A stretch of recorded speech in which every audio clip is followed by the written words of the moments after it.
Pumanaw na ang talent manager na si Lolit Solis kaninang madaling araw, sa edad na 78 taong gulang.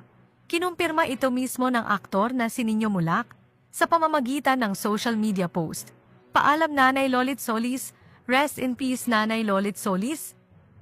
Kinumpirma din ito ni Bong Revilla sa pamamagitan ng social media post.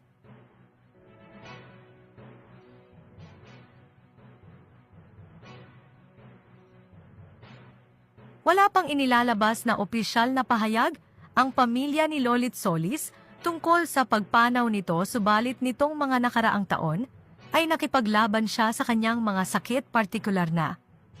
Ang kanyang sakit sa kidney, kung saan nagkaroon na siya ng kidney failures at sumasailalim na lamang sa dialysis para patuloy na mabuhay.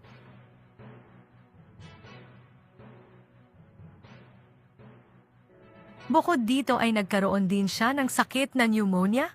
Labas-pasok si Lolit Solis sa hospital para sa kanyang dialysis. Hindi pa kumpirmado pero kidney failure at pneumonia. Ang di umano dahilan ng pagpanaw nito ngayon sa edad na 78 taong gulang. Nakilala at sumikat si Lolit Solis noong dekada 90 nang masangkot sa Metro Manila Film Festival scam noong 1994.